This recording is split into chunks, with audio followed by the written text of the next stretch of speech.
Voilà Yom HaShoah 2026.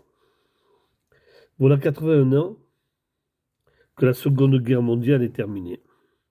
Il ne reste plus beaucoup de survivants, de rescapés des camps de la mort. En tant qu'enfants de déportés, nous avons le devoir de mémoire. Cette mémoire que nos parents ont promis à leurs frères et sœurs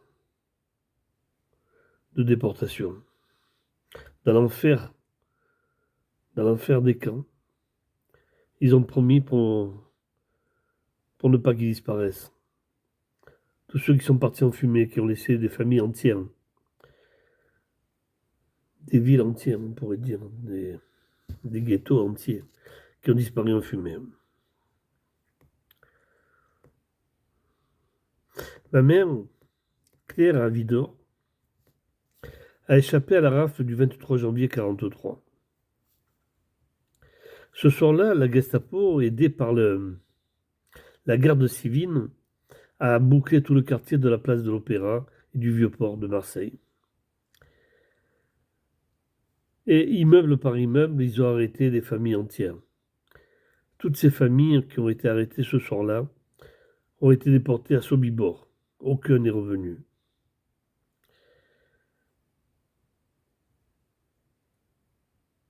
Ce soir-là, dans l'immeuble de la rue Saint-Saëns, au 19, au quatrième étage, un policier français est arrivé. Il est monté au quatrième étage, il a tapé. Ma mère, qui avait à l'époque 23 ans, a ouvert. Il voit une jeune femme avec derrière elle des jeunes enfants. Et ce policier a eu un élan du cœur. Il lui a dit beaucoup de familles vont pleurer ce soir. Ferme la porte, ne fais pas de bruit. Et il s'est tourné vers la cage d'escalier, il a crié très fort. Il n'y a personne au quatrième. Était-il un ange? Non. Il était un homme. Un homme. Mais dans cette période-là, il n'y avait pas beaucoup d'hommes. Le lendemain, c'était la stupeur. Il n'y avait plus personne dans l'immeuble. Au troisième, ils ont été arrêtés. Au second, ils ont été arrêtés. Au premier, il restait une famille d'Armand, où le père et le grand-père ont été arrêtés. Ils avaient laissé une jeune femme, Sarah Darmon, avec son bébé, Gérard, qui avait un mois, pardon, un mois avec sa maman. Et c'est une histoire que j'ai racontée dans une autre vidéo.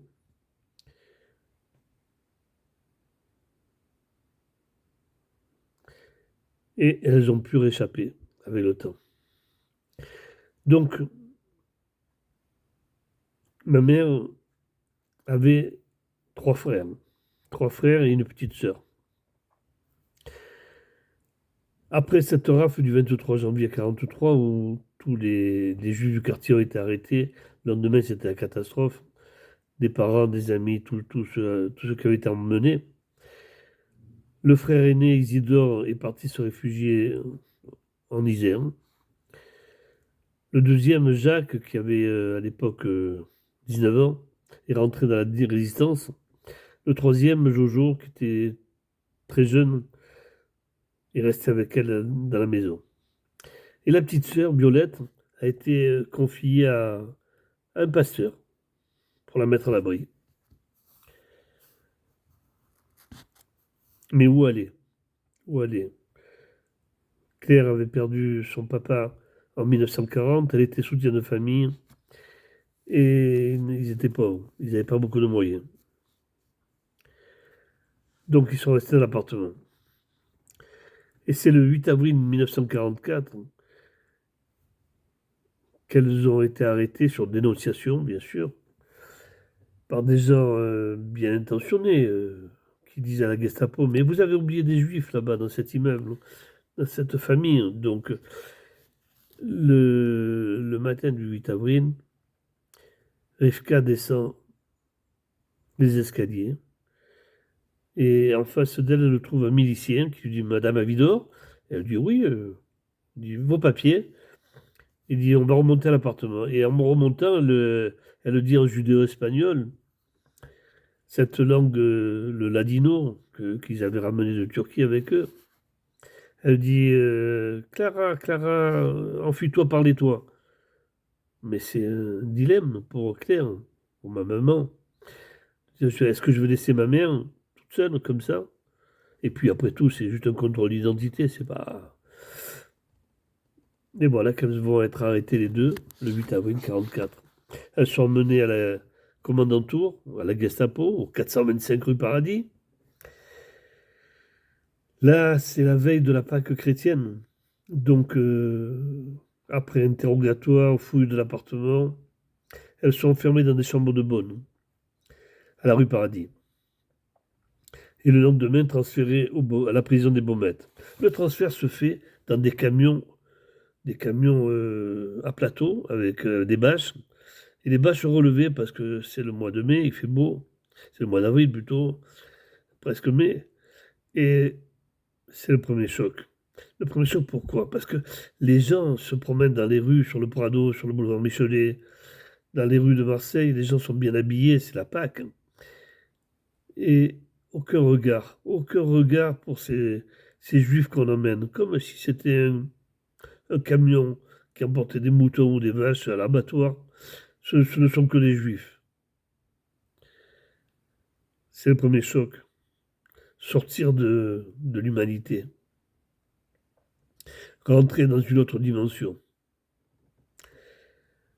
Elles vont rester au Baumette jusqu'au jusqu'au 20 avril. Et ensuite, elles seront transférées sur Drancy. Drancy, c'est l'horreur, c'est la promiscuité, mais on est encore ensemble. Si j'ai oublié de dire que au Baumette, elles vont retrouver la petite sœur Violette qui a été dénoncée aussi avec le pasteur. Et donc, se retrouvent Claire, Violette et Rivka, la maman. Elles sont toutes les trois au Baumette. Et elles vont vivre encore ces quelques jours ensemble jusqu'à Drancy, où le 29 mai 44, elles partiront par le convoi 74 en direction de Pichipoy. Pichipoy, destination inconnue. Et en fait, c'est Auschwitz.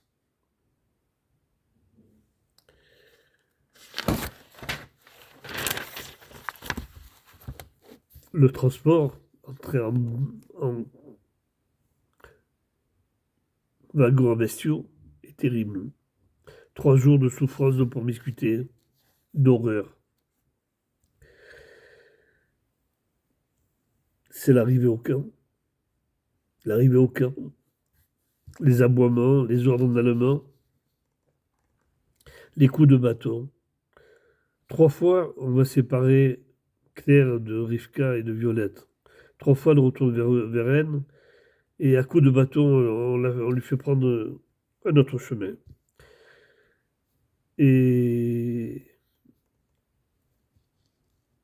c'est la dernière vision qu'elle aura de sa maman, de sa petite sœur. Ensuite, c'est l'entrée dans les salles de déshabillage. On va les raser, les tatouer. Et c'est le moment où elles sortent de l'humanité pour entrer dans un monde de sauvages et dans un enfer de bestialité. Elles sont un numéro. Heureusement, Claire a connu à Drancy une jeune femme qui s'appelle Jeannette, Edwige, elle se fait appeler Jeannette, et elle parle le yiddish, donc elle lui explique les ordres en allemand. Jeannette a voyagé avec ses parents, et elle aussi, elle a perdu ses parents à l'arrivée au camp. Les parents sont dirigés vers la chambre à gaz, tout comme Violette et Rivka.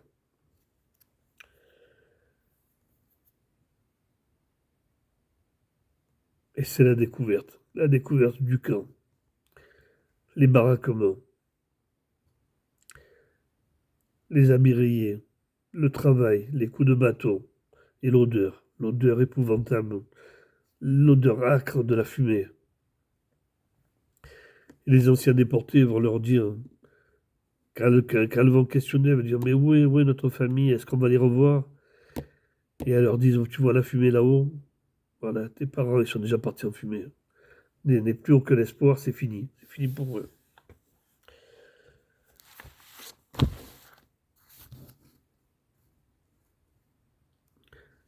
C'est un autre monde, un autre enfer. Et dans cet enfer, il y a également de l'amour, de la fraternité.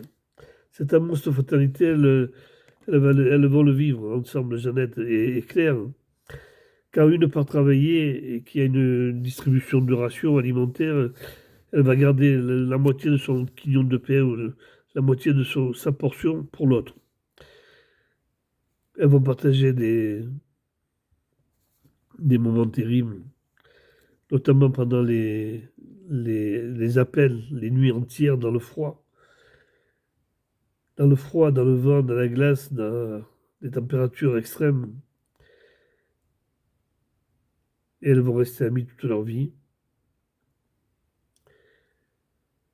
Claire, par les nuits sans fin, où la faim crie dans leur ventre, où elles tremblent de froid, va commencer à raconter des histoires aux gamines qui sont avec elle.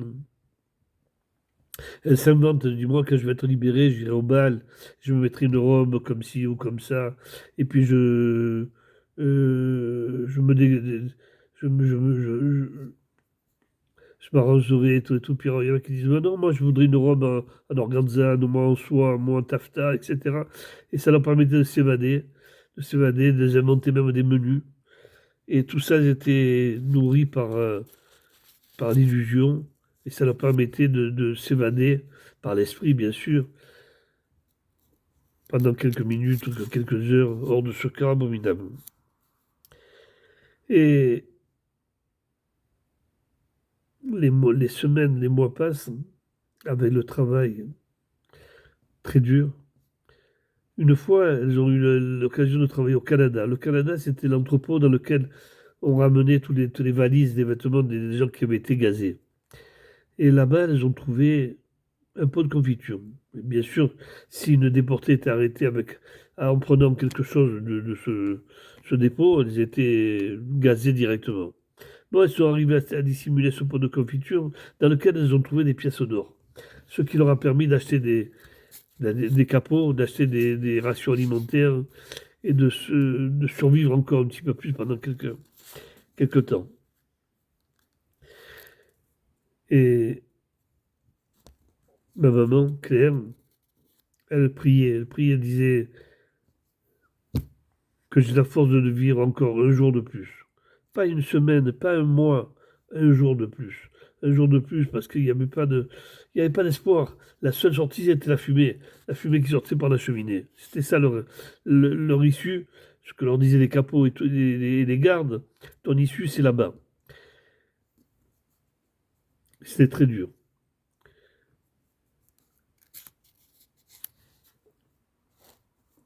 Voilà, nous sommes le 1 avril 2026. Ça fait 81 ans. Je me demande toujours comment elles ont tenu le coup. Et pourtant, après tout ce temps, nous voyons encore des juifs qui souffrent, des juifs qui sont pris en otage. Les nazis avaient une idéologie de race aryenne. C'est pour ça qu'ils se sont pris aux juifs. Les juifs étaient porteurs de tous leurs maux. Les maux économiques, la dépression et tout ça tout faisait partie des juifs. Et aujourd'hui, nous sommes en Israël. Nous sommes en Israël. Et cette haine est portée par les, les musulmans intégristes.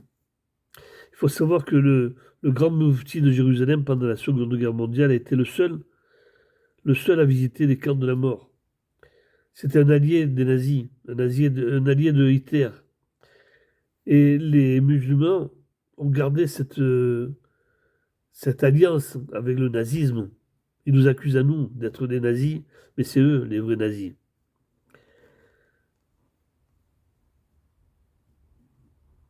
La guerre a avancé. Voilà que les troupes russes s'approchent du camp d'Auschwitz. Elles sont évacuées sur Bergen-Belsen. Bergen-Belsen, c'est un camp qui était gardé par des soldats allemands, mais un peu plus âgés, qui étaient plus laxistes. C'est un camp de travail. C'était pas un camp d'extermination. Et là, elles ont eu l'occasion de s'inscrire sur une liste, ont demandé des volontaires pour aller faire notre travail ailleurs. Donc, elles se sont inscrites. Et voilà que comme les troupes rouges approchaient, donc on appelle la liste sur laquelle elles étaient inscrites pour partir sur Rangoon, une autre destination encore. Heureusement pour elles, parce que sont arrivés à Bergen-Belsen les officiers nazis qui étaient à Auschwitz et qui étaient très très durs et qui n'hésitaient pas à tuer les, les, les prisonniers comme ça pour rien. De Rangoon, alors que les troupes avançaient, les troupes de libération avançaient, elles ont été enfermées dans des wagons à bestiaux et abandonnées sur une voie de garage. Et ce sont des prisonniers français qui passaient par là, qui ont entendu parler français. Alors ils ont crié, ils ont dit, les Français, on est là, enfermés dans les wagons, sortez-nous de là. Donc ils ont sorti de là et elles ont été, elles ont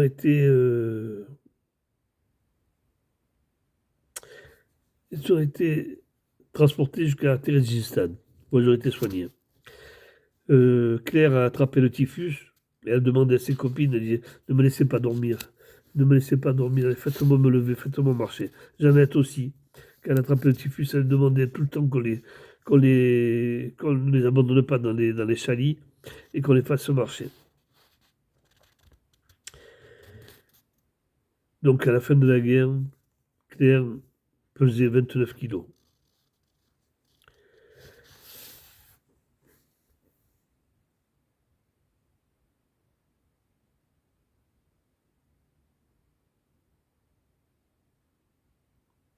À cette époque-là, il n'y avait pas de cellule de psychologues ou d'encadrement spéciaux. Les déportés qui rentraient, ils étaient livrés à eux-mêmes. Bon, bien sûr, ceux qui n'étaient pas en état de vivre, ils étaient hospitalisés, ils étaient soignés. Mais c'était le retour à la vie. Et quand, quand, quand ma maman, quand ma mère est rentrée, son jeune frère Jacques, qui avait été déporté à Auschwitz lui aussi, il était arrêté en tant que résistant, il a été déporté à Auschwitz. Il est venu la voir, il lui a dit, tu sais Claire, il ne faut pas parler. Les gens ne peuvent pas comprendre. D'ailleurs, il y en a beaucoup qui lui ont dit, mais pourquoi toi tu es revenu? Alors que mes enfants, ils sont pas revenus, ou ma soeur, n'est pas revenue, ou ma mère, n'est pas revenue. Pourquoi? Pourquoi? On ne sait pas. On ne sait pas. Chacun a survécu. Il y en a qui ont été prises par le désespoir, se sont jetés sur les lignes électrifiées. Comment tenir? Comment leur en vouloir? C'était c'était trop dur. Il faudra l'arrivée des négationnistes et de l'affaire Forisson pour que les déportés commencent à parler. Et là, elles se sont réunis et ils ont dit il faut qu'on fasse quelque chose. Elles ont créé l'amicale d'Auschwitz, où elles ont commencé les témoignages dans les écoles, les voyages à Auschwitz, de manière à transmettre. Mais comment transmettre? Il n'y a pas de mots pour transmettre. Il y a l'odeur. L'odeur qui était épouvantable, l'odeur de âcre, de la fumée, des crématoires qui brûlaient 24 heures sur 24. Il y avait ce sol gris, ce ciel gris, ce ciel sans oiseaux, sans soleil, sans fleurs, sans plantes vertes. Comment raconter l'indicible? Et pourtant, ils ont essayé, ils ont essayé de survivre, de refaire leur vie. Mais elles ont vécu avec ces images qui les hantaient, les nuits entières à tourner dans les maisons, ces images des visages aimés, des visages de ceux qui ont laissé là-bas, de ceux qui sont partis, de la souffrance, de la mort, de l'atrocité. Et ils ont fini par refaire leur vie, de se marier, avoir des enfants. Et on croyait que cela, c'était derrière eux. Et pourtant, le 7 octobre 1923, 2023, pardon, il s'est passé un pogrom dans ce lieu de refuge qui est devenu l'État d'Israël pour les Juifs du monde entier. Un pogrom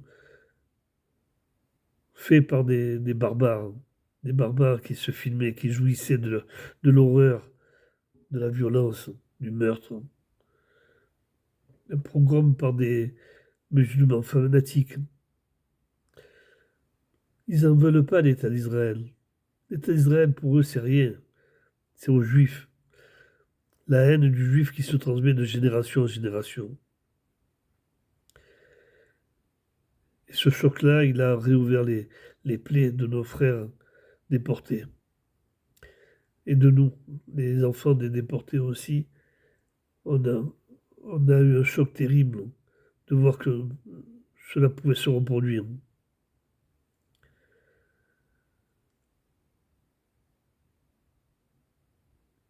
Que tout cela n'est pas fini. Et on est toujours en guerre, toujours attaqué. Mais le peuple juif est fort. Sa force, c'est la foi. C'est la foi, c'est la émouna. La émouna dans le fait que la délivrance est proche et qu'on va reconnaître bientôt la paix